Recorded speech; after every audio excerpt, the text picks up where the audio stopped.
wonderful people. I'm Alice Strange, and this is Magic in the Mind podcast, where spirituality and psychology intersect. Today, I am interviewing Lauren, a soul contract practitioner, who will be breaking down my personal birth chart for all of us, and she'll be providing an overview of what soul contract charts are, as well as some of the things they can be used for. This is a very informative, very information-packed episode, so I hope you all enjoy this as much as I did. Let's get into it. Hello everybody, this is Alice Strange, and I'm here with Lauren. Lauren, do you want to introduce yourself and tell us a little bit about what we're talking about today? Hi, everyone. My name is Lauren Joe at namemybusiness.co. I'm a soul contract practitioner. And so we're going to be talking about the soul contract reading system today, which is a modality so many people have never heard of before. It was very new to me as well. So I'm really excited to be able to share it with you today. Yes, and I'm super excited to have you. This is something I haven't heard a lot about anywhere really, except through you. And so it's really interesting. And we're going to be looking at my name today as an example for all Yes. of you to be able to learn and kind of see how the system works. So yeah, that's really super exciting. Do you want to just dive right in? Do you take the reins and go? Sure. Yeah, well, I find it's really helpful to start by giving a little bit of a history on the system. So, what we believe, those of us who study, is that this is a system that did exist before in the ancient world, kind of would have, died out or been forgotten about, and that spirit decided that it was time for it to come back, that humanity was ready for this system to be reintroduced to us. So, a man, Frank Alper, in the 1980s, he was channeling the soul of Moses and he channeled in the system.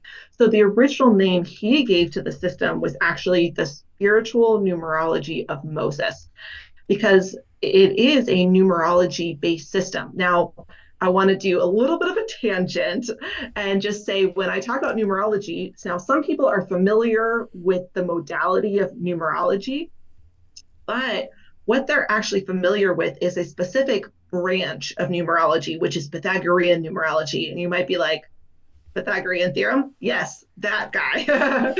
So that had to do with ancient Greek.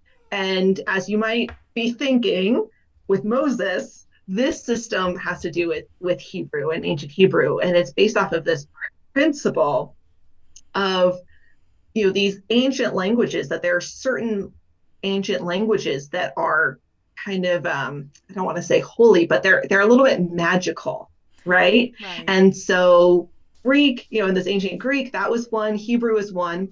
And so when I talk about it being a numerology based system, I mean in the general category of numbers are our main tool, but Right. it is a completely distinct and separate modality than Pythagorean numerology, which for those who aren't quite familiar with that, you may have heard about your life path number, or soul expression number. Those are part of the Pythagorean numerology system, which, because it's not as well known as, say, astrology, it just gets called numerology, right?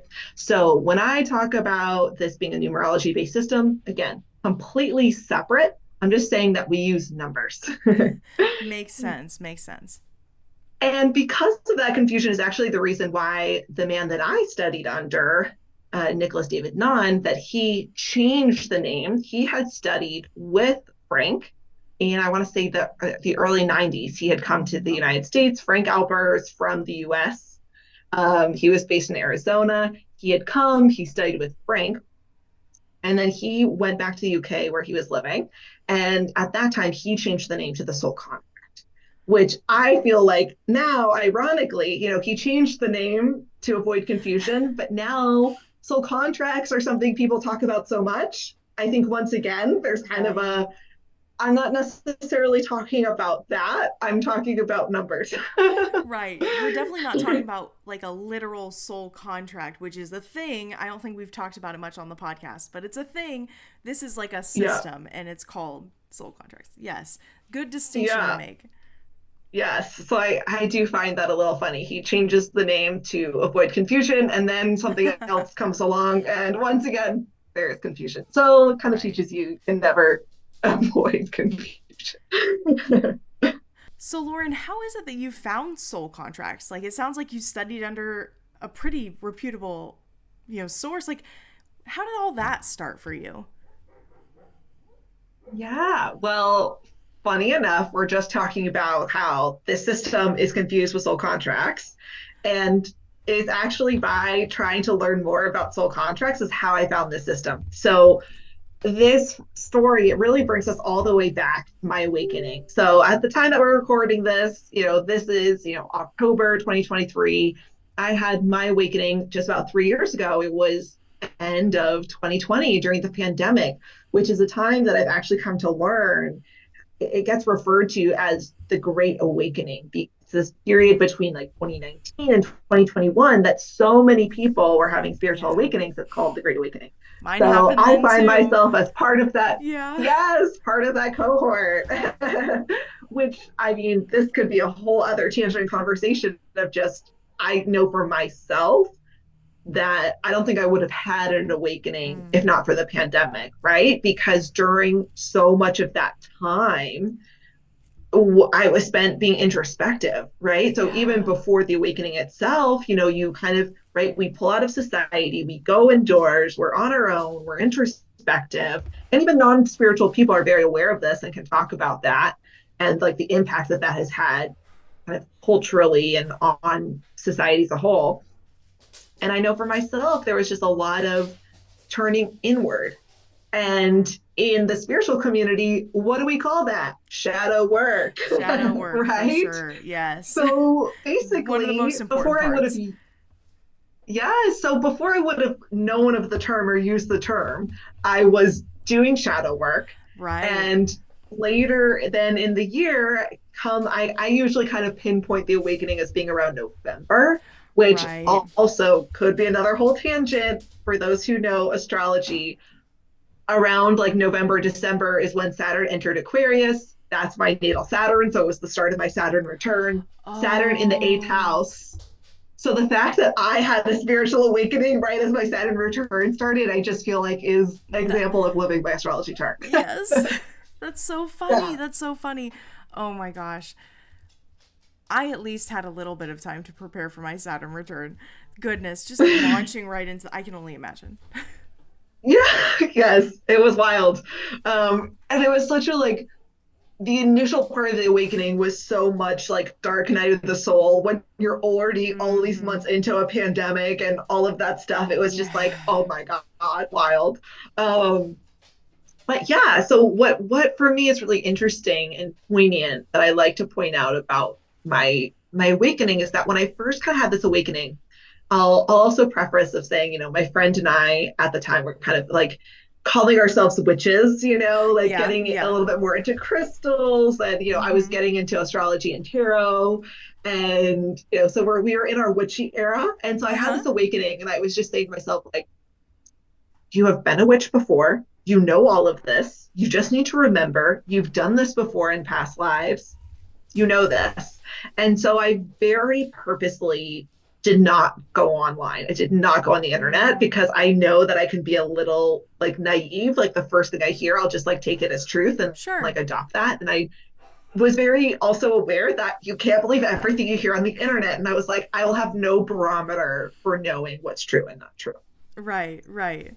So I was like, I'm not going to go online. I know all of this already, which again, if you are on a spiritual journey, how many times have you heard that said to you? Right. And I Right. did kind of just like intuitively sort of know that. Mm-hmm. And so at first I was not going online, but it was also really challenging because people around me, I had so many questions and people around me could not provide those answers. Yeah. So eventually I forayed onto YouTube and I found the medium Rebecca Rosen. And I won't go totally into why, but just like that name is like names of my ancestors. And I just Oh.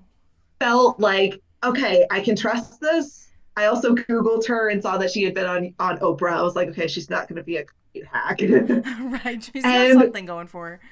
Yeah. And so in her videos, she was talking about soul contracts. And so this is soul contracts in Oh, the way that's more popular, right? right. That like your soul made an agreement to do things. Um, and so I was like really curious, and it made me think about my uncle who had passed away when I was 10, almost 11. And I just thought to myself, as she's talking about soul contracts and that like our exit, we kind of Mm, pre-incarnating, we say what our exit from the world will be in like a maybe a general category. right. And I was like, oh, he was in a cycling accident. He loved cycling. And I was like, oh, his was, I will leave the world doing something that I love. Yeah. And she also talks about like the universe kind of gives you these tests to be like, are you sure you want to keep to that? If you want to change your mind, you Right. can. Are you sure?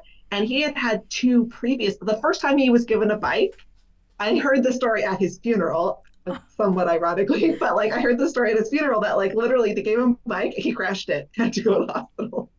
But he was just like, is the bike okay? Right. And then when my cousin was born, he was in the hospital because of a bike accident. And I Oh was my like, gosh. the universe gave him an out. And it was like, are you sure? And he clearly was like, yeah, because that is eventually how he died. And again, this was like 20 years ago, so I can almost laugh about it. But when I heard her talk, I was just like, oh, that was totally his soul contract. That was Yeah. he agreed, he knew he had the opportunity to change it, and he was like going ahead. So I went to the library Hmm. and well, I went to Libby and I searched soul contracts, and up came Decode Your Soul Contract, which is the book written by my would become teacher, Nicholas David Nunn. And so I read it, and I started to read how you can calculate your chart, and I calculated my chart. And funnily enough, because you're meant to take the name, phonetically, he's talking about the phonetics. I Hmm. studied linguistics in college. I'm very familiar with phonetics. That's not a And coincidence. right. And so, like, as I'm taking, writing my name, I'm doing things like, oh, well, I mean, yes, I write this vowel, right? But it's like, it's really this other vowel sound. So I would Mm, like, I wasn't doing my name as written. I was being like, oh, well, there's a double L and a double F in my last name. I'm just going to use one because that's okay. just the sound one time. So I actually did my chart wrong the first time, ironically. I don't know if that's irony, whatever, but I did it incorrectly. And yet I sat with that for like a year thinking it was my chart. And the reason I mentioned this is because I think so many people get so caught up in when it comes to astrology or numerology, any of these things. Is it right? Is it wrong? Well, what about, especially with astrology, it's like, well, in the Vedic, it would say this, and in the more Western, Hmm. it would say that, or in the whole house system, it says this, and in the plasma system, it says that, which is right. We get so caught up as though there's only one right Right. answer. An And absolute so truth. yes. And so I Yeah. bring this up to say that for a year, I was kind of referencing in my notes something that was truthfully not done correctly. But what happened is fast forward to January of 2022, I was going through a period of what I very delightfully call inspiration insomnia. I like have such strong connection with spirit, so many, as I would now say, downloads, but so many ideas. The energy is just so high, I can't sleep for maybe like a week or can barely Oh sleep. goodness. Yeah, well, I'm sleeping like only a couple hours a night, you know what I mean? Hmm. And um during that time, I was thinking about something that was in my chart, which is again not truly the correct version of my chart, but how I knew it at the time. And it was an 11-2, which talks about building. It's a builder energy. So it's kind of saying like you're here to build something. So I asked myself, what do I want to build? What am I going to build? Mm, And I really visualized kind of like a retreat center, but even this like spirit where like spirituality and arts and science all meet. And it's almost like a compound of things. And I spent all this time building it, like creating it in my mind and thinking about what this would be, and even drawing almost like a little map in my notebook, right? And I never would have had that idea if I hadn't thought I was here to build something. If I hadn't asked myself, well, this is in your chart, so what are you going to do? Those Mm-hmm. ideas would not have come. And even though a little bit after that time, I discovered, oh, I didn't just do my name as written. I should have just done it as written. And now it's a little bit of a different chart. It's not completely different. Like there's some overlap, Right. but I I still kind of feel like, oh, I almost needed to do it that way Yeah. first because I needed to ask myself the question, what are you going to build? And if I hadn't seen that, I wouldn't have asked myself that question. That So is I've gone so on a, beautiful. I love that. It feels yes, like spirit just conspired in your favor in so many ways, and they were like, we're gonna make you mess up, but like it's for the right yeah, reason. Like this is yeah, important, you need to know this. And they just like gave that to you.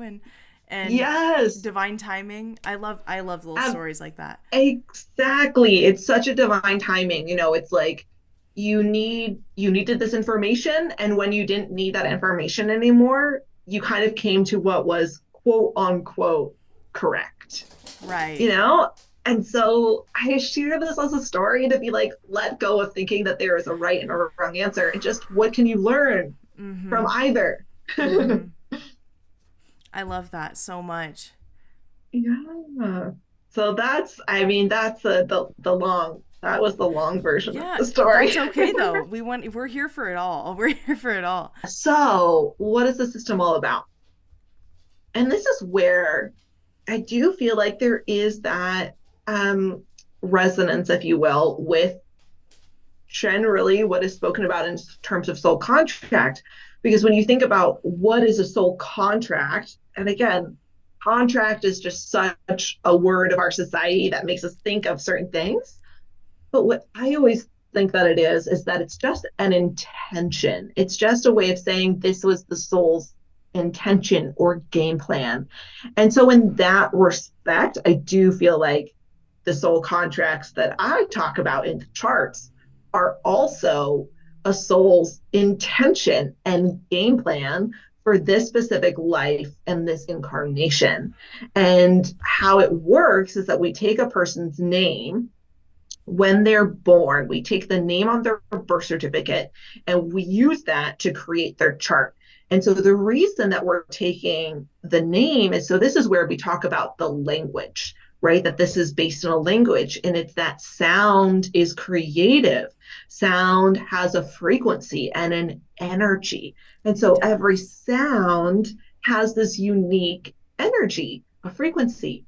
And so we kind of will break it down in terms of like, a written name that each letter is corresponding to a sound. And specifically, what we're doing is we're taking, especially if you had like an English name or a name that's given to you to be spoken in the English language, whatever the actual roots and Right. of that name are. But when it's used to be spoken in English with English pronunciation, what we do is we say, okay, well, what's going to be then the equivalent sound in Hebrew?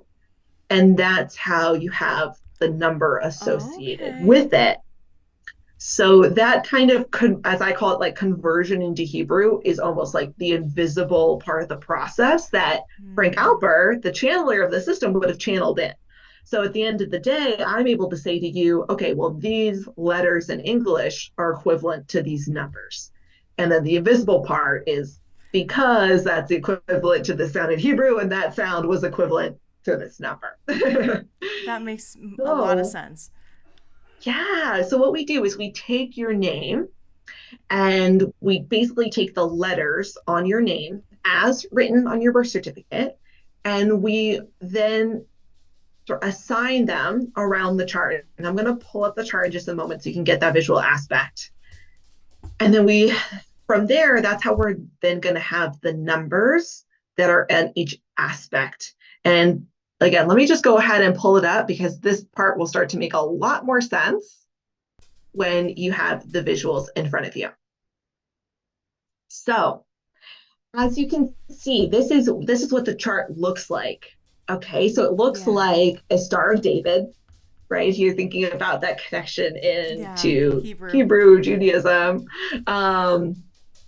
But it's also often I'll have people look at it and they're like, oh, wow, it's a 2D Merkaba, right? So if you think about Right, that right. spiritual, there's that significance as well.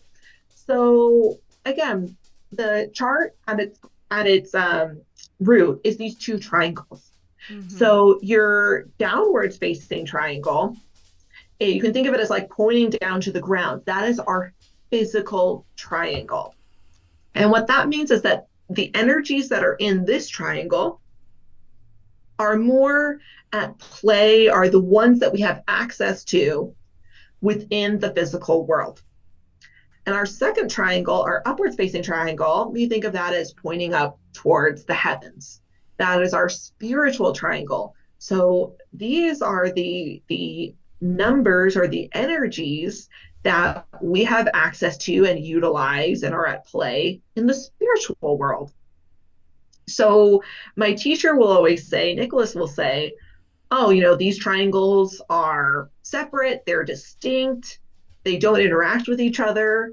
There is flow through the whole triangle, but the reason I make that distinction is when we get into a little bit more about these specific aspects, it's the aspects of each individual triangle that are kind of more Makes sense. influencing the others of that same triangle, right?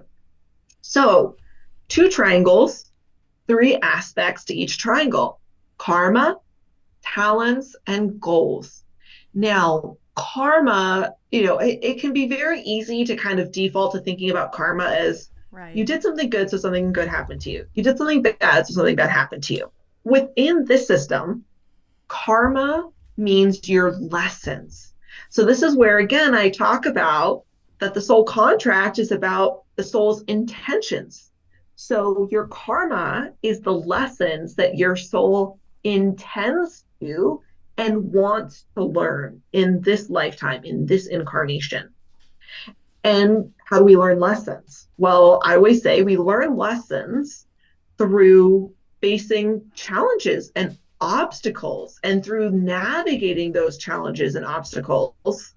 On the other side is the lesson. So, the other way you can think about the karmic aspects of your chart is that these are the challenges that you're facing. And again, when you think about the intention, your soul has come in with the intention of facing certain challenges and obstacles in life in this lifetime. Because on the other side of that is a lesson that the soul is wanting to learn. So it's coming in to experience certain things. It's certain things that your soul has come in wanting to experience because of the lesson on the other side, right? The gold on Mm-hmm. the other side of the rainbow, right? Right. So what do we have at our disposal to help us navigate those challenges? We have our talents. These are the abilities that come more innately available to us. And the caveat to that is that even with talents, there's like 20% challenge still that needs to be worked on and worked through.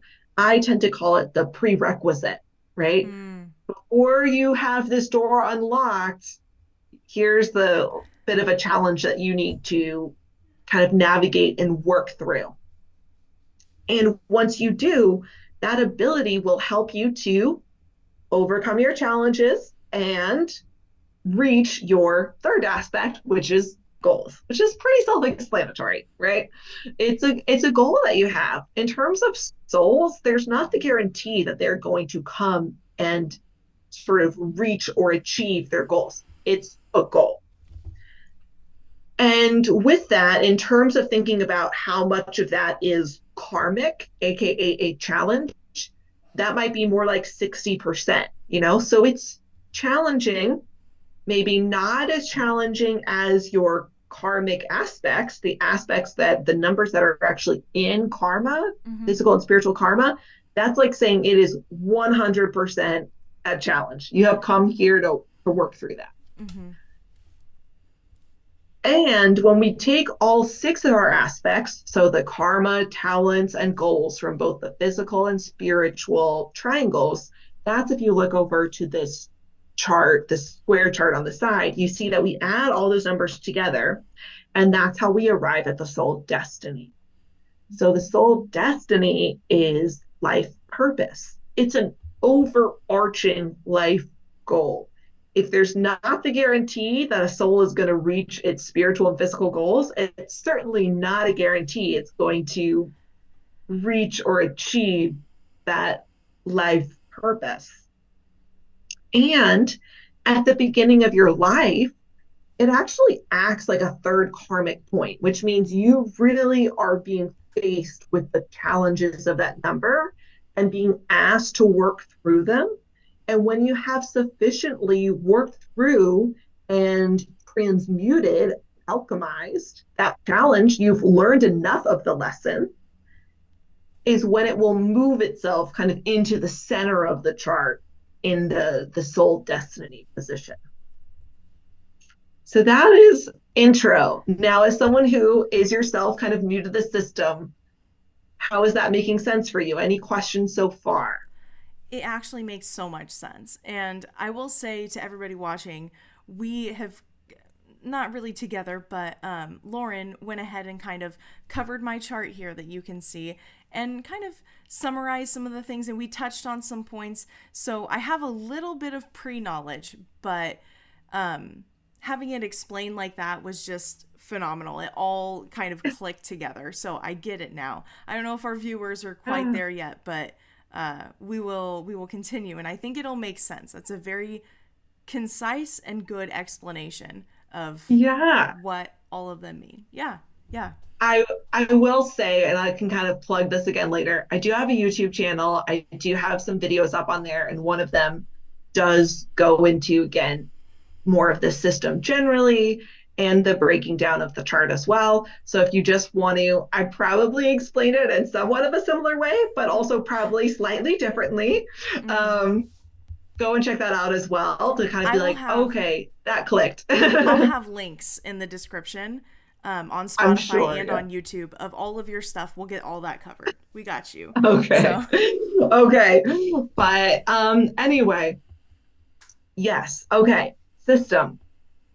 That's the chart breakdown. So really from there, what we can do, we would start talking about the challenges. So before really me starting to talk about and explain it, since we have already talked about it a little bit, I would really love to hear from you what had stood out to you about your chart as someone who, again, didn't know this system. You're like, okay, a soul contract reading. What is this going to be? What did you think it was going to be before? I had sent Alice a video recording where I kind of talked about it. So again, it wasn't live. So what were you thinking you might learn before you got the video and then after watching? I really had no idea what to expect. I think when we long time ago talked about you first being on the podcast, like so long ago, you had kind of brought up, I think I had done a reading for you and we had brought up soul contracts. And you kind of explained it like, well, there's numerology and it has to do with like the letters and this, and I was just like, okay, like my brain just didn't quite process it. And I sat down with this chart and I'm like, it's like freeze framed on this chart and I'm like, what is that? What is that? It was very just everything. It even has like little symbols. And like when you in the video recording explain the symbols, it just clicked. Like they make sense, guys. I promise. And they look kind of weird and goofy, but like, trust me, they all mean something. And it's really interesting. I really didn't know what to expect, honestly, but I got way more out of it than I thought I would. And just explaining this part of my chart and not any of the other stuff we talked about, I think I took 4.5 pages of notes in my notebook of just like, wow. And I'm just going like, this absolutely fits. This is like, yeah, I can see it. And by the end of it, I'm just like writing down your word for word, basically, because everything you said was so true. And so there were things that you said that I haven't even realized about myself until, we talk about divine timing. I hadn't even realized, like, my physical talents, the 7-7. 2 months ago, if you had come to me and said, like, oh, this is your thing, I'd be like, that is so wrong. That is not me. But, Spirit brought Yeah. this to me after I had, like, stepped up and, like, really become that 7-7 in my physical life. Like, it just, everything was just so on point. Well, why don't you go ahead and actually share about what you understand of the 7-7 and what Okay. resonated for you, and then I can go ahead and fill in a little bit more. Okay. I don't have my notes in front of me, and it's been a while, but I know it had something to do with having, like, an innate ability to bring people together and kind of, Mhm. I think it had to do with, like, making things happen in a physical setting, like being able to kind of take differing people, different kind of perspectives, and bring them together Yeah. into a Yeah. cohesive. And so go ahead and, like, is that about right? Am I on Fill in the point? gaps. Absolutely. No, you're very right. And before I actually get into this number specifically, because you brought up the symbols, I'll just talk on Oh, sure. that Yeah. briefly, because then I want to talk about the symbol of the seven. So, yes, each number has a symbol associated with it.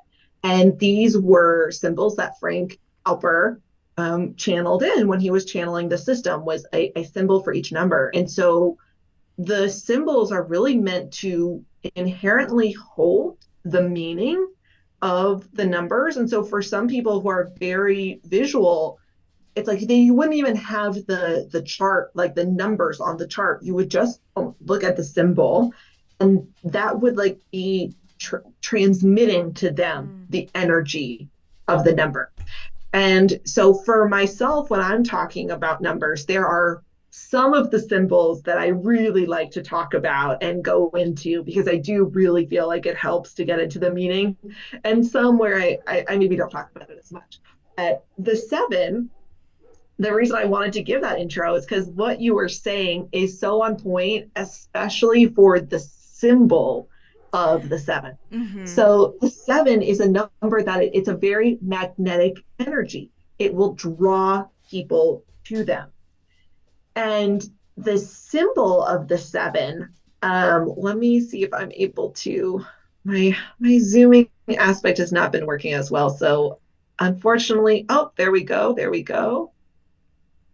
Pull There down. we I'll just go. bring that up so it's a little bit clearer. You can see that a little more clearly. With the symbol of the seven, it's about linking two separate ideas, groups of people, and then you create that link to join them together, right? So that's very much what you were talking about.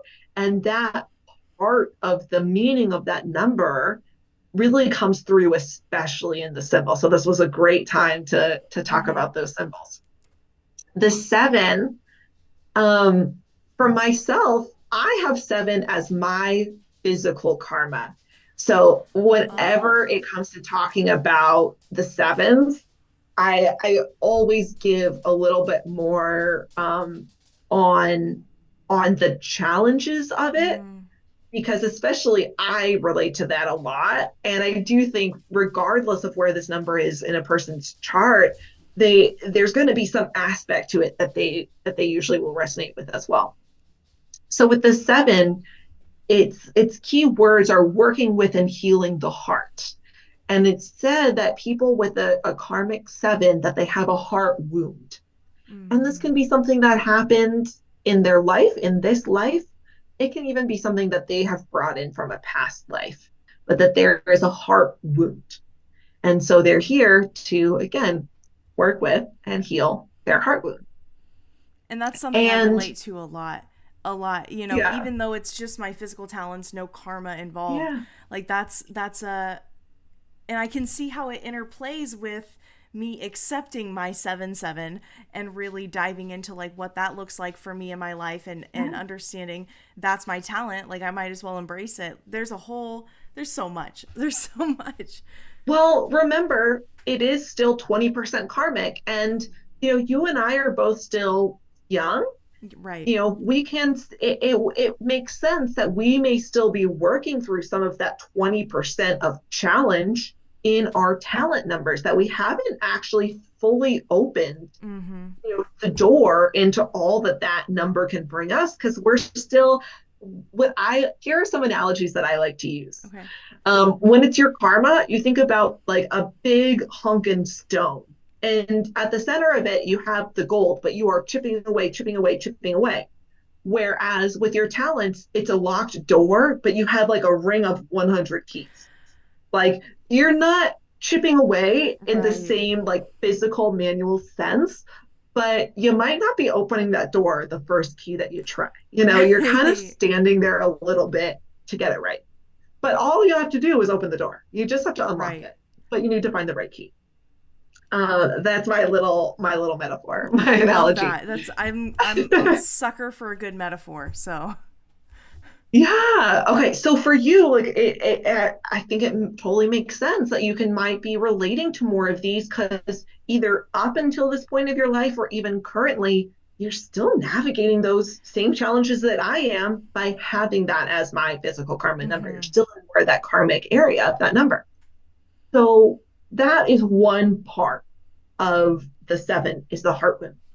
The other aspect of it is that with sevens, they feel like there is something about them which is bad. Like they are bad. And that if anybody sees that, they won't be loved. That person won't be able to love them, might reject them. And so, what sevens are known to do is they wear a mask, they have a facade. They don't let people see their true selves. They show up with this mask on, and maybe they have a small group, right, like that very tight inner circle who can see their real selves. Maybe nobody does. And so with the seven, what they're being asked to do in this life, what the challenge and what they need to navigate in this life, and the lesson of this life, is to show up in the world authentically, to join their two selves, to unify the mask and the true self, to show up in the world authentically. And so, what I love about this system, because I mentioned during my awakening, I almost came to my awakening through studying astrology. I'd gotten into astrology, and so every single number in this system correlates to either a sign, a zodiac sign, or a planet in astrology. And so the seven is Gemini. So for those who have some astrology knowledge, I'm a Gemini moon. I'm a Gemini moon. hey, And I was yeah, just thinking in my head, that is so Gemini of me. That is so, because I do yeah, relate. Yeah. I love, this is something that I just am so then passionate about, is seeing the overlap. So like for Mm-hmm. me, I have my South Node in Gemini. Ooh, So you think about that makes South so Node much is seen as sense. like a karmic point, and then here it is literally as karma. And I'm like, oh, okay, what's that about? you know? But anyway, again, I could go on so many tangents all the time. The seven, it's the We do Gemini. tangents here. That's okay. So, Gemini, the twins, Mm-hmm. Geminis are known for being two-faced. And I don't know if this is specifically a Gemini trait. It might be. The sevens can be known for being manipulative. What's your astrology knowledge? Is that a Gemini? Um, it's it's kind of like an outward like a Gemini sun Mm-hmm. might present Mm-hmm. as being manipulative, but it Mm-hmm. usually is done from a place of like you said, a heart wound, like a place of like I'm not safe to show who I am. And so Yes. it's like they're very often perceived as two-faced and manipulative, but generally they're actually good people who just want to be liked, and they're people Yeah. pleasers, things like that. That's at least I'm not great on astrology, so if anybody out there is just like dying because I said all that, I'm sorry. That's just my understanding. Yeah. Well, I mean, honestly, what you said so hits the nail on the head Mm-hmm. with the seven and where that manipulation comes from. Because they can at times be manipulative, or sometimes controlling is a better word. And it's because they are trying to control or manipulate others so that they aren't able to see behind the mask. It's like, I'm going to control you because I don't want you to see that this isn't real me. Right. Or I don't want you to see that real me that Yeah. this mask is hiding. So that's where that comes through with this number. Again, that's a lot of the more challenge aspects. So for you, yes, it shows up in the talents. And so what is the talent? And, with the karma, I even mentioned in my analogy of, the big boulder and you're chipping away, inside is the gold. Well, like inside is the talent, right? Like once you really learn the lesson, it's a talent. And you don't go from 0 to 100 as you're chipping away, as you're kind of unveiling, more and more of that talent becomes available to you. So really within our charts, we turn our challenges into talents at the end of the day, depending on how much we're working through it. And that's the big thing, because for any of us, we may be a little bit stubborn or resisting of a lesson. Well, you're going to spend so much of your life then learning that lesson versus leaning into it and turning it into a talent. So if I can just like plug yes. a little bit of how much this literally is my life. Yes. With the karmic aspect of trying to, the heart wound and trying to kind of manipulate. For me, it's always come out as people pleasing, which anyways is kind of a tactic of manipulation. Like, I hate to say it, it hurts us because we don't want to hurt people and manipulate people, and manipulating sounds bad. But if you're trying to please someone else and change yourself to make them like you, that is manipulation in the end. So I see an overlap there, and I've always been a people pleaser. It's always been one of the hardest, and I think probably about right around my awakening in 2021, like October 2021, I was just like, fuck it, I'm done. I'm going to be my authentic self. And the weirdest, most quirky, most like outrageous things that I would do, didn't care. I would do them wherever I wanted to do them. I would talk to myself out loud. Like, I've talked about this in episodes about, like, the one about negative self-talk. I would be in an office full of coworkers. We would all be doing our own thing. And I would, in my head, say something negative about myself and just be like, actually, no. And then out loud, I would correct it so I could, like, give that affirmation to myself, which, like, I was just being authentically me. Like, yeah, I've got shit going on and I'm trying to work through it. So you guys have to listen to me give myself positive affirmations sometimes. That's just how it is. And I was very much myself. But there was kind of that tug and pull of like, I am being me, but like this person doesn't like me now. And so now, and I want to people please. I want to get that person to like me, but it's like there's a struggle, there's like a part of me that knows you can't do that. That's not the right thing to do. And that hurts us in the end. So we don't want to do that. But it does, cross my mind still when I see someone who sees me for who I truly am and rejects that. That hurts a little bit, not gonna lie. But talking about the 7 as a talent, you use the words of like taking two differing like ideas almost and linking them together. My whole podcast is about psychology and spirituality and linking them together and making them the same thing.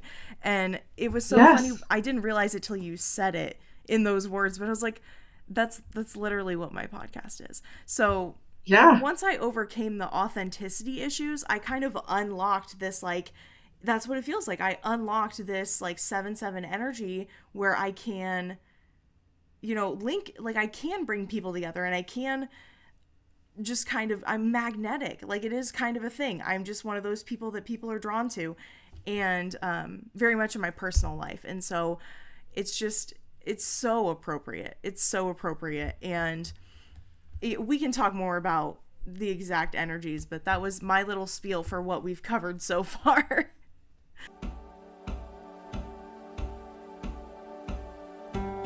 Have you ever found yourself feeling isolated in your spiritual practice?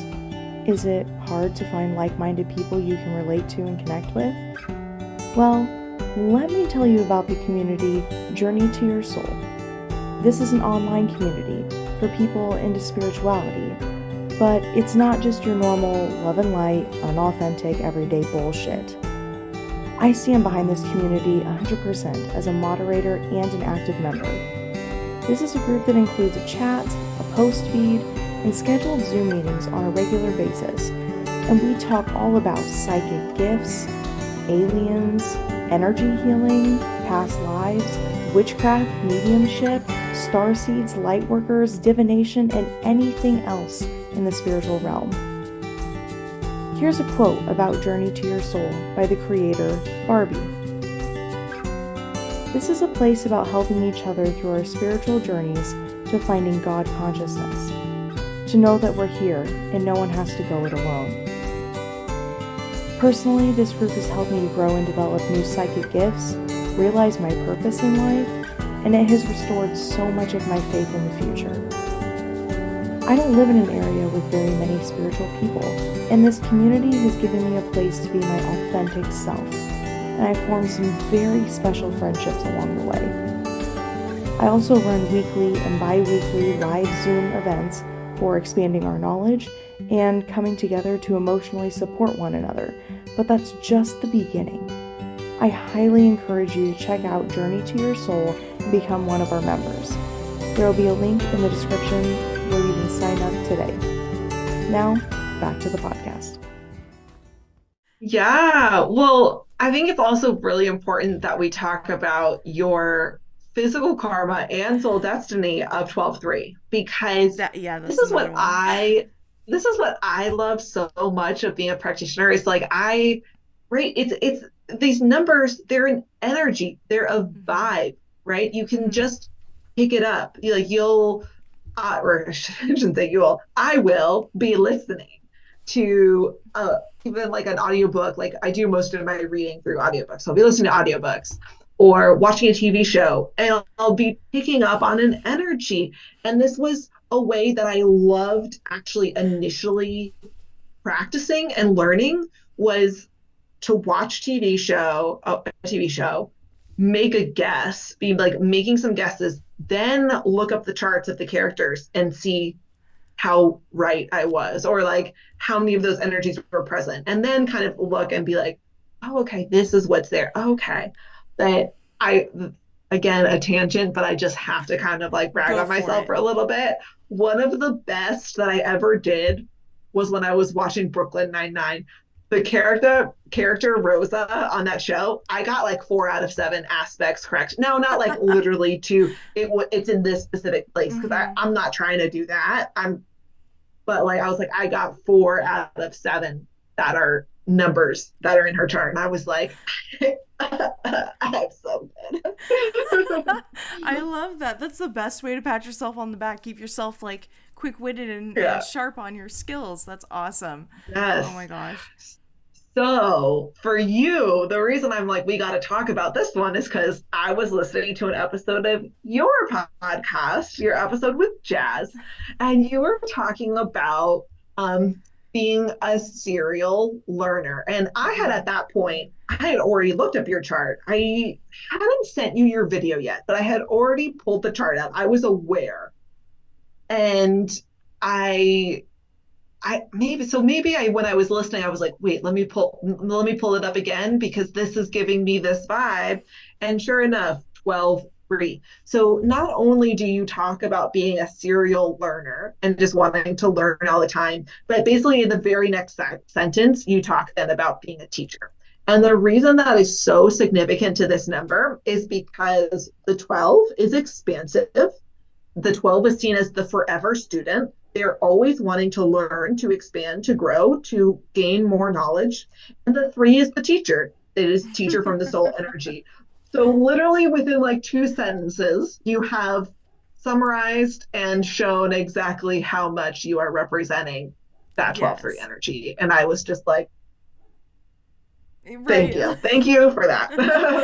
So on point. I love almost the way I was talking about my astrology chart. Oh my God, having spiritual awakening, Saturn return, 8th house. I'm just like, that is so you being your chart.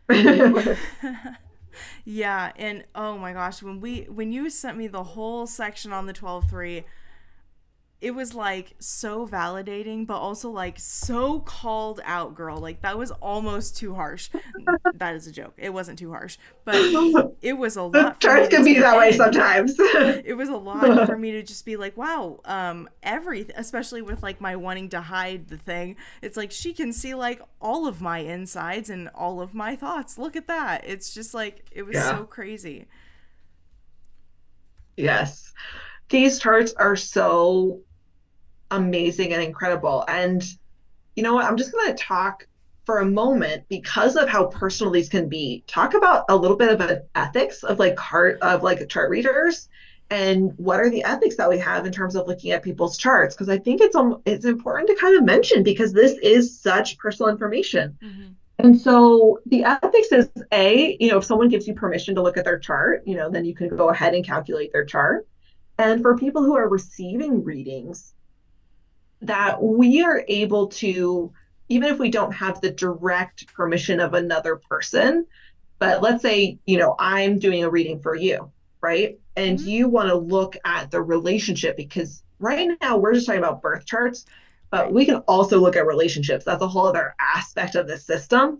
So let's say you're wanting to look at your relationship with your mother, your sister, with an ex partner, even if you don't have their permission, if your intention is to better the relationship by having this information, then we can look at that chart. If it's a person that, again, and your intention is to build a better relationship. So what I Right. was taught in terms of ethics is that like, you see it all the time with astrology. People are doing videos on celebrities and their charts. And it's sometimes been hard to keep to, but I was really told we don't look at charts for curiosity in that way Mm-hmm. because this really does it takes off that mask entirely. You see Right. behind the curtain and it can be deep and personal.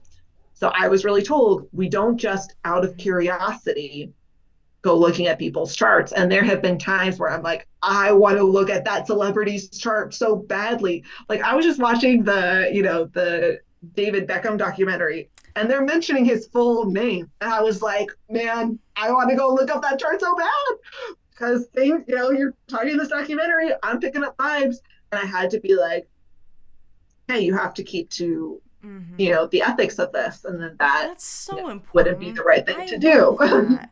Because astrology is very much, people just like throw that shit out.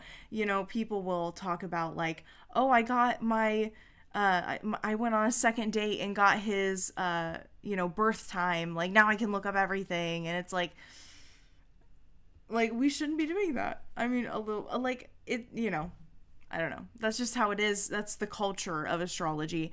But I'm glad Yeah, that you have such a strong ethical like line, like a boundary there. yeah, Um that's really awesome. And like I think that really speaks to your business, as being like a trustworthy place to go. Like not that I didn't trust you at all, but like I feel a little more safe now, like a little more like okay, this is oh, good. yeah. And again, I'm telling you, the temptation is there sometimes. The temptation is there, but I just have that, kind of the okay, nope, nope, that's a boundary. We're not going to cross Mhm. that. Yeah, yeah. um, Goodness. Now I'm kind of trying to remember what we were talking about when I went on that We because it were just felt talking about important the to say. 7-7 and then getting into the 12-3. And we talked about Right. the Oh, well, serial you were saying learning. just how much you were like, oh, I felt like you saw me. Yeah, Right. yeah. And because that happens. Like I was doing a reading for my mom and I said something and she was just like, that's in the chart. You saw that in my chart. Like, again, like, whoa, I, what? It blew her mind really. And I was like, Right. yep, that's there. Yeah. And like I thought um this would give me like a general, like a very general, very Mhm. broad strokes kind of understanding of like my life energies. Like that's kind of what I expected. And nah. I got pinned, like exact points, exact lessons, exact traits that I've just been born with or have always had. And it's incredible. It really is like mind Yeah. blowing when you just spit out these phrases, these words that hit so fucking close to home. Just, yeah, that's my thing. Yeah. For me, I love it because again, you just learn to recognize this energy. And Mm-hmm. as I mentioned, I studied linguistics in college. So, literally in class, we are taught that when you have a word for something, you are better at recognizing it, right? Mm-hmm. When you have the language for it.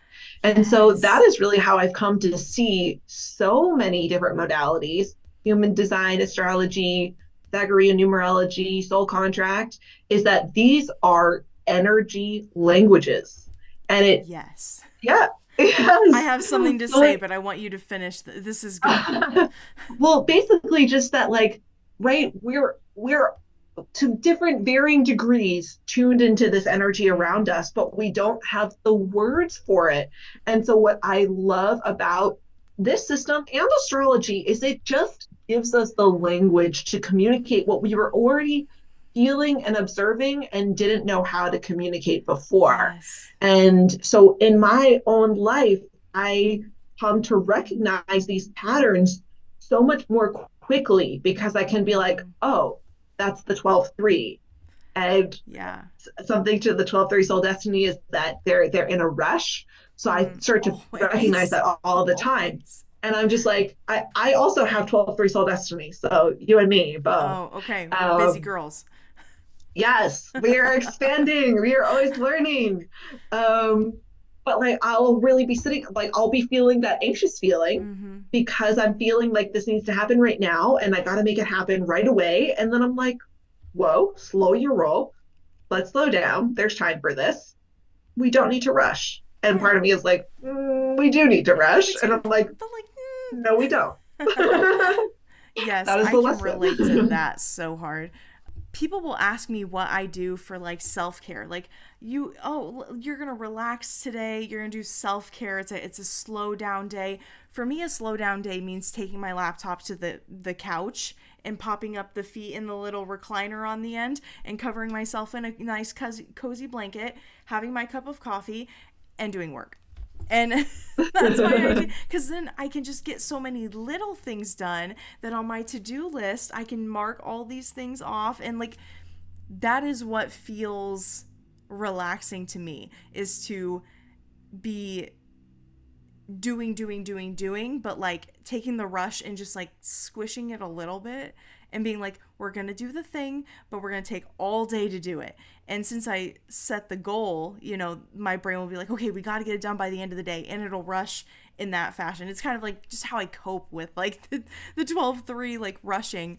But it is on my rest days, I like to sit and just like work on marketing and social media posts and like easy things that I can do from my couch. So, Yeah.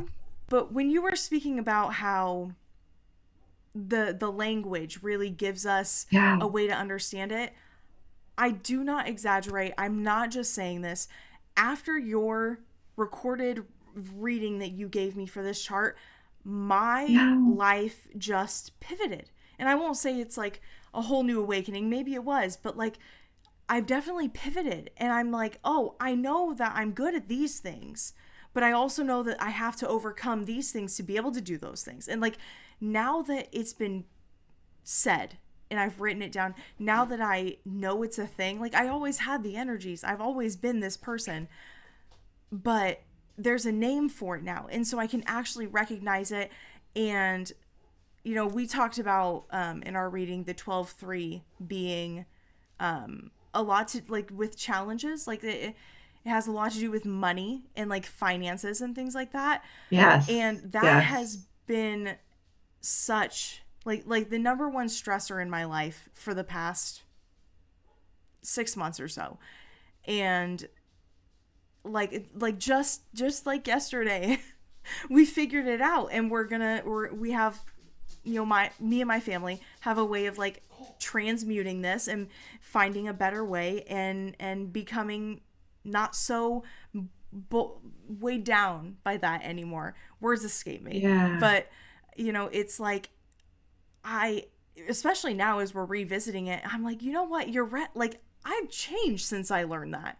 Like, I didn't do it consciously. Like, just being able to see it and recognize it and be like, yes, this is a thing. And like, especially in acknowledging the challenges and like the lessons to overcome, that is so validating. It was so validating for someone to be like, you're just like, you feel this way, or like you deal with these issues like self-worth or whatever. And Yeah. then it's like, oh, like that's actually like allowed. Like it's allowed for me to struggle with that because I can overcome it. And it's just a whole Yeah. different, and I really am not just saying that. Like this has changed the way I mean, there's also been like some portals and some the eclipses going on, and like, we're right in Right. between the eclipses, and so it's like there's a lot of energy at play here, but this came in Of again in course. divine timing.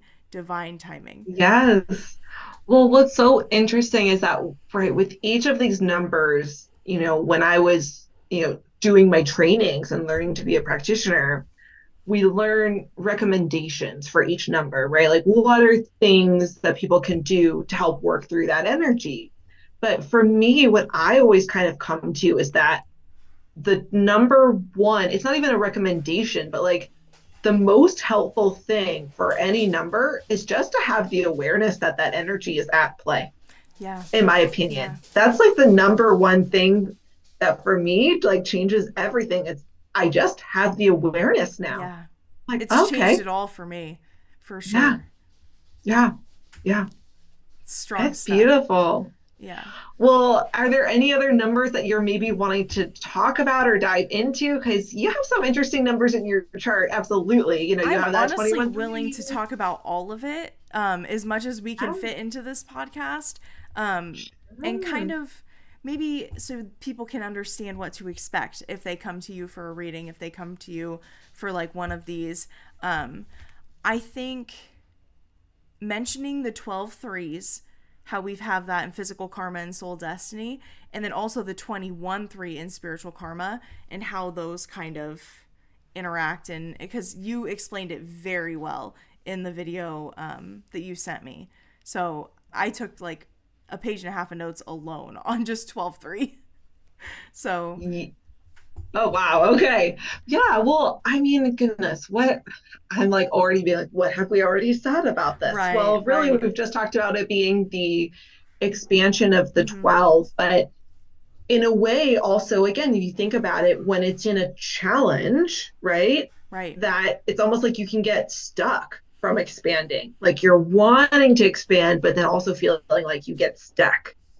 So with the three represents depth, and that can be depth of knowledge, depth of emotion. And like I said, I have a 12-3 in my chart. So how I sometimes feel about that 12, like that 3 and that depth is like, I do feel like I have so much emotion. Again, in astrology, I have a lot of water sign Mm-hmm. energy.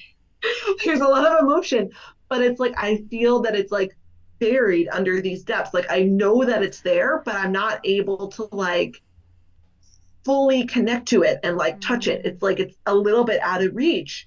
And so part of what you're needing to do with when this 3 does show up karmically is it's about, kind of digging into those depths in order to connect and to really feel.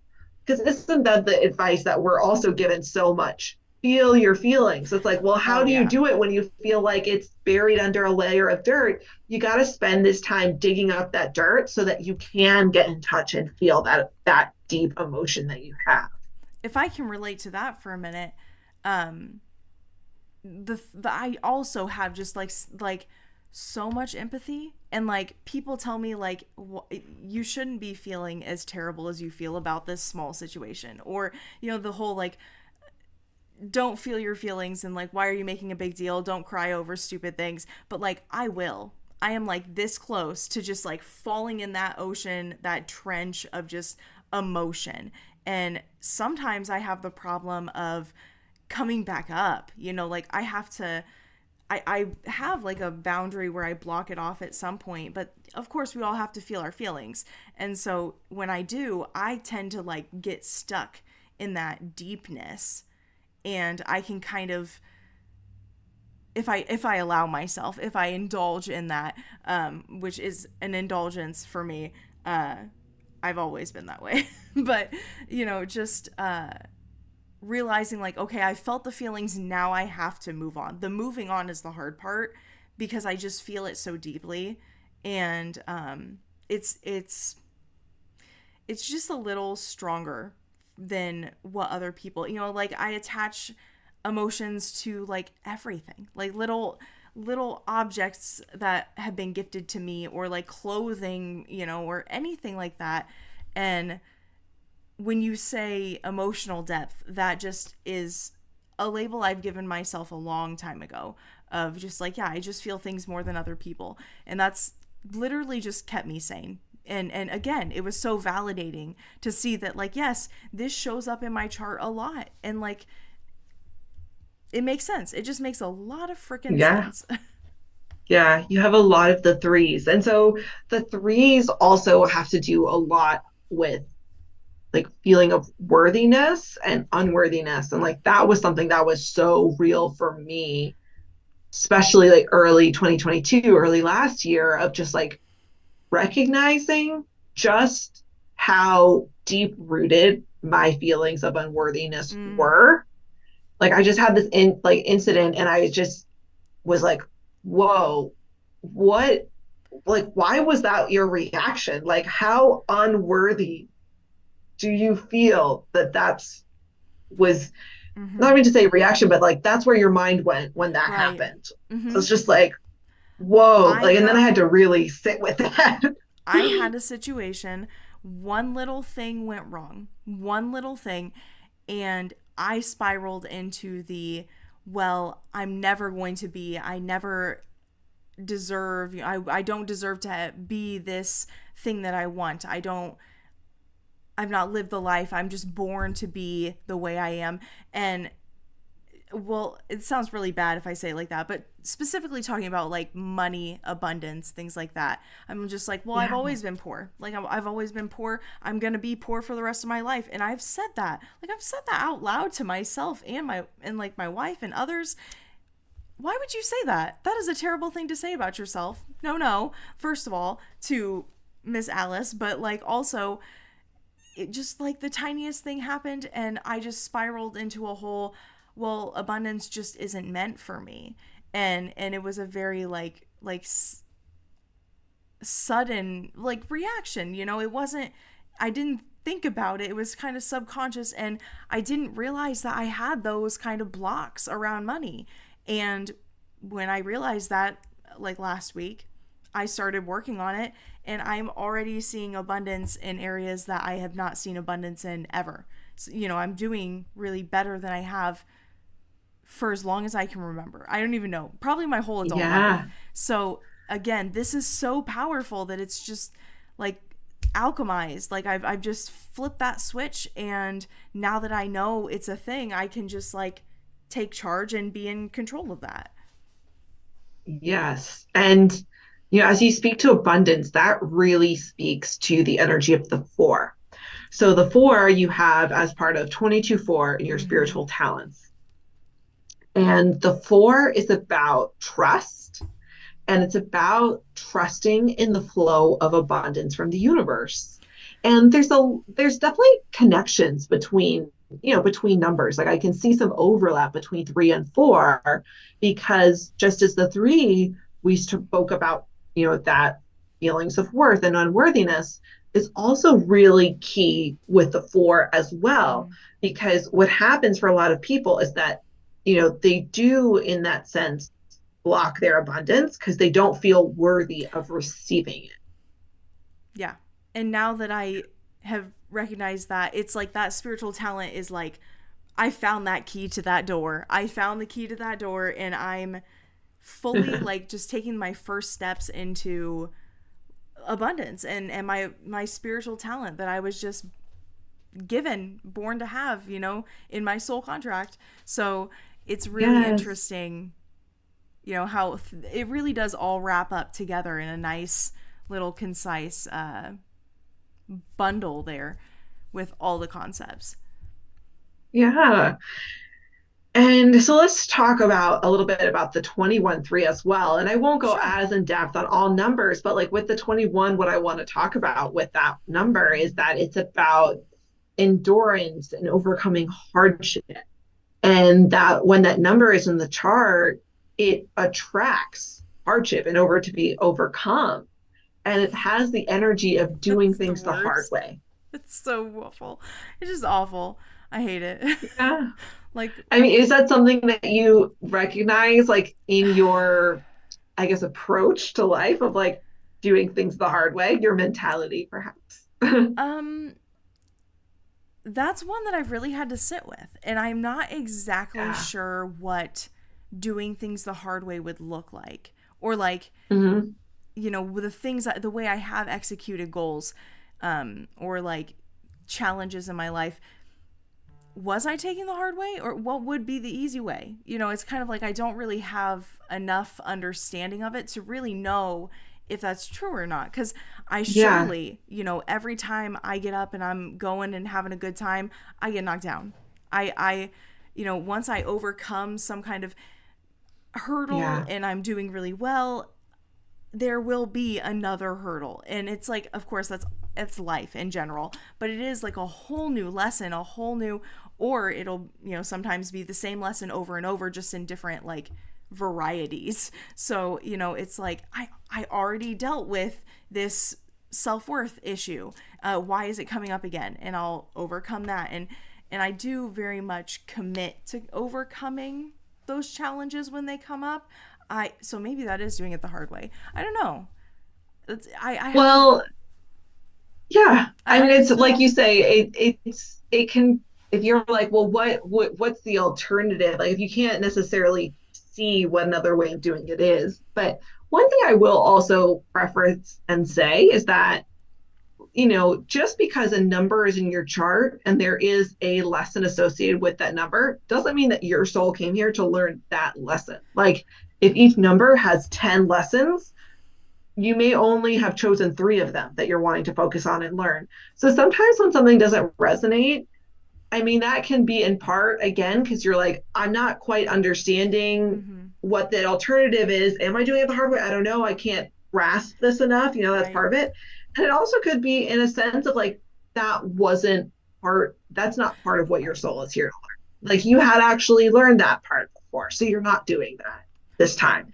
But the unworthiness, the other aspect, Mm-hmm. you're like, yes, 100%. And So I that's the can other thing with say, this. oh, sorry. Oh, Just go ahead. to kind of wrap that up, I can say that when I have hardships that come from other parts of my chart, that's when I would feel like that 21 might be activated, because I have one problem and then they all come. And I will go months and months having a great time, no issues, and then as soon as there's like a tiny little stumble, everything comes flooding in. When it rains, it pours, is kind of how my life has been. And especially lately. And I think it is kind of just to learn. I feel it resonates that it's kind of to learn how to overcome those things. Like I'm just meant to overcome those Yeah. things. But like you said, it's kind of hard for me to grasp since I'm the one who has that mindset. It's hard to Right. see outside yourself sometimes. Yeah. And again, like not knowing a certain situation and what Mm-hmm. other alternatives might have been available, it's hard then for me to say, oh, Right. well, see how you could have done this instead. I'm like, I don't know. Did you do it the hard way? I don't Right. know. If we wanted But to be all day, like be here all day, we could just go right. through it all. But that's so Well, much. It's so much. I mean, almost to the point, there was this, I think I saw this on TikTok, right? Of this guy talking about how in US society, we do take almost so much pride in having done it the hard way, as though like if Mm-hmm. you do it easy, it doesn't have as much value or worth. Like that's like a Right. cultural thing. That So I can is. also see how you on an individual level are just like, am I doing it the hard way? I'm doing it the way everyone else is. but everyone might be kind of like, we also live in a Right. culture and society where a lot of us tend to do it the hard way because Right. that's how we're conditioned to Mm-hmm. act and react, is to not, we think it is less Mm-hmm. worthy to do it the easy way.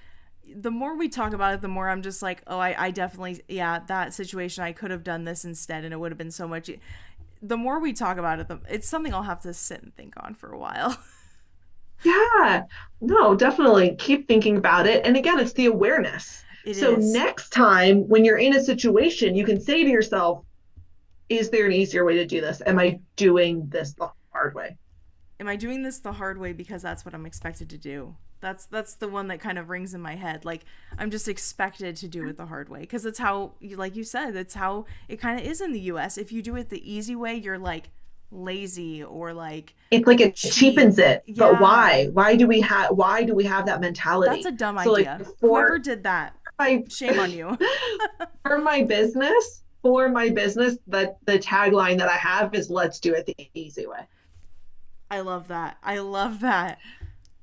And I have to like really kind of bring myself back to that Mm-hmm. sometimes, right? To be like, just do it the easy Just way. do it the easy way. But then I'll be like, oh, but it's not what everyone else is doing. It's not as good. It's like, but it's easy. It's easy Just and it's still done. yeah, exactly. It's enough for now. Mm-hmm. Like we're good.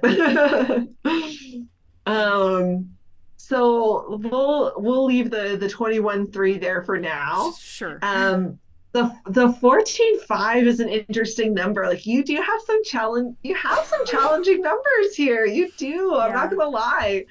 Because the 14 is a mirror.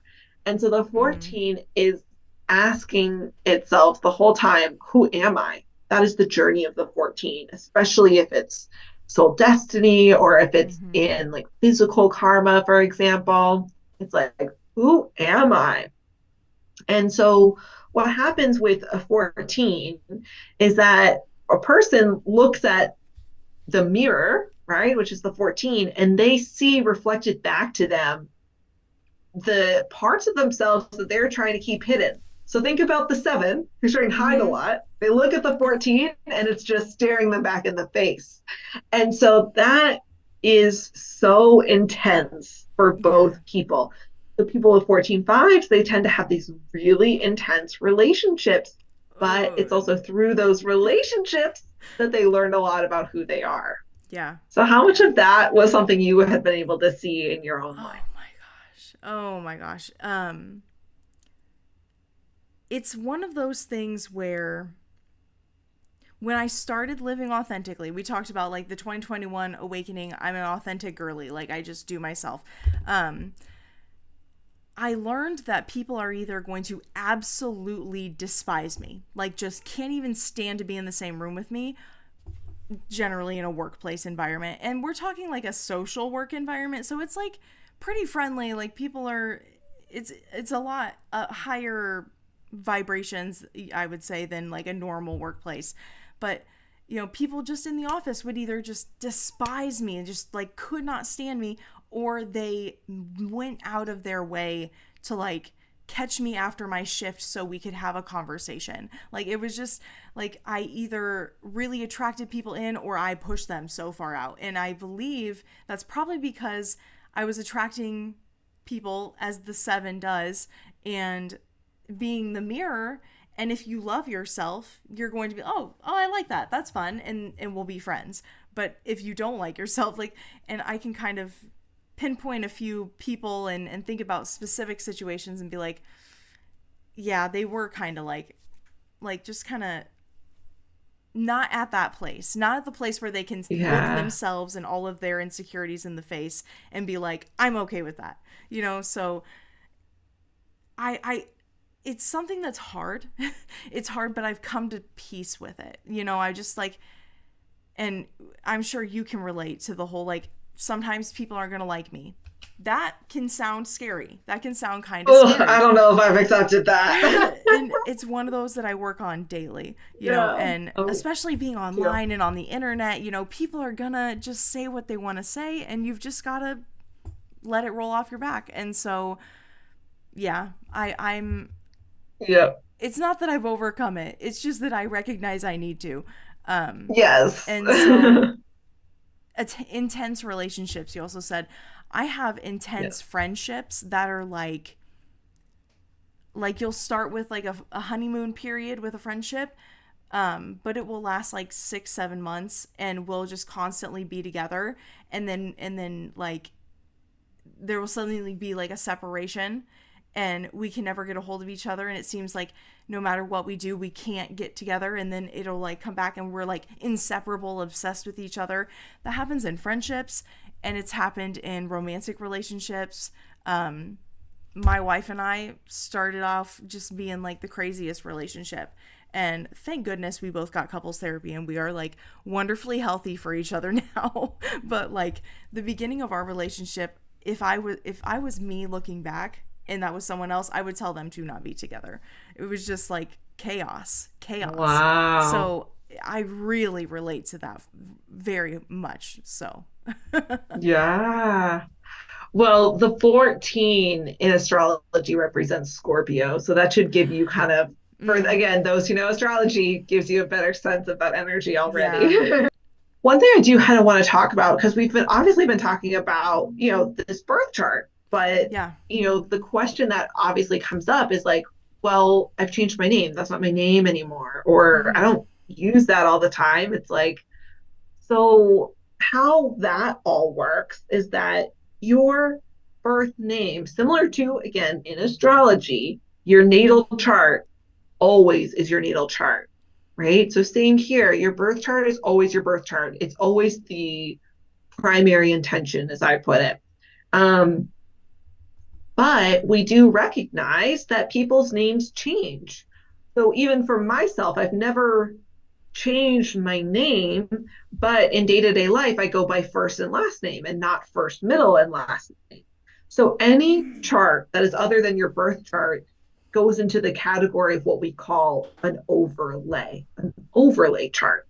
So I have one overlay chart. Anyone who has changed their name for whatever reason, for many women, right? They get married, they change their name, and then they would have their birth chart and three overlays because they would have their name when they were born. They also at the same time had their first overlay, which was just their first and last name, which was probably what they were using, in their day-to-day life. So we call that like common use name. Then they got married and their last name legally changed. So now they have first, middle, and married last name. So I typically, when I'm kind of categorizing charts, I'll call that the married legal name. And then you have first and last with the married name, which is the name being mm-hmm, used in day to day. And that will sometimes call, if it's still their name to this day, we might call it their current name, right? This is their current name, or again, commonly used name. So for a lot of people, again, if they've had a single name change and the name that's on their driver's license, it's not the name they're using in day-to-day life, will have these four charts that they're looking at.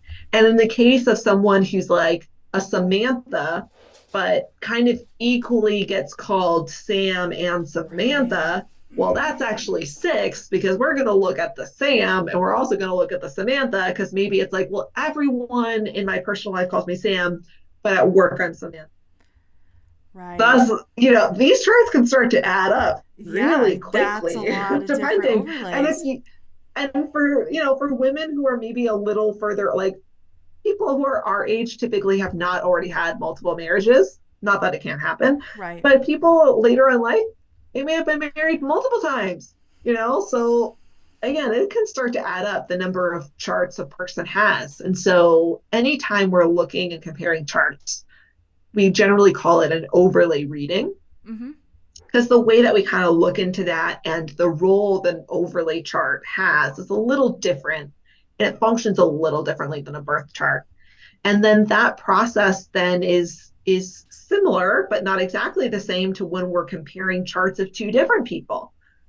Mm-hmm. And that's a whole other thing, to kind of look at and consider and look at that the way that those charts are interacting. And so again, it's a little different because you're talking about Right. two people rather than, one person and their own journey. It becomes really interesting to look at patterns of, hey, you have 8 names, like there's or 8 charts that we're looking at, and this one number doesn't show up in any of them. That's going to start to stand out to me. Or again, 8 charts, and these two numbers show up in almost every single one. Or maybe these two numbers each show up in 6 out of 8 of those charts. Or, hey, this number was showing up uh, in the first 6, and then in this most recent name change, that number disappeared. Mm, That can show an element of having yeah. worked through it that you didn't need that anymore. Or it's like this number had never been in your name until this most recent, and that came in. So it's such an interesting process with these readings Yes. to actually take into account the other names that people have. So the first step is always really understand the birth chart, because again, it's primary intention, and it's just so often what people are feeling in a really, really like keen, deep way. But definitely those other names, if you're Yeah. thinking to yourself, that's not my name anymore, yep, that it plays a role, It 100%. its imprint is there. Yeah. Yep. So your business, do you Yes. want to talk a little bit, since we know generally what this includes, Yeah. you want to talk a little bit about like what it is you do exactly? Because I think it's so exciting.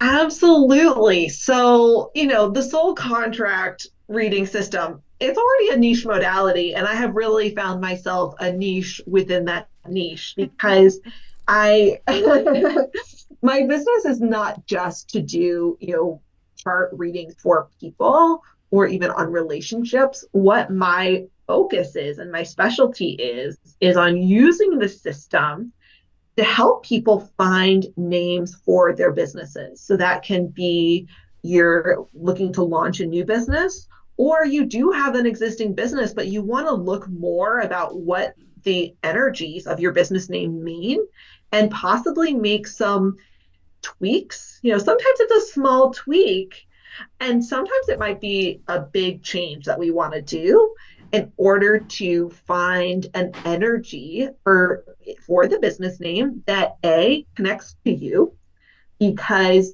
business is an extension of the business owner. So if it's not connecting to you, the business owner, it could otherwise have really, really great numbers, great energy, Mm-hmm. but it's not the right one for you because it's just going to be completely disconnected. Right. So Right. that's really first and foremost. We're also looking to see, based off what you do, what is your service, what is your business.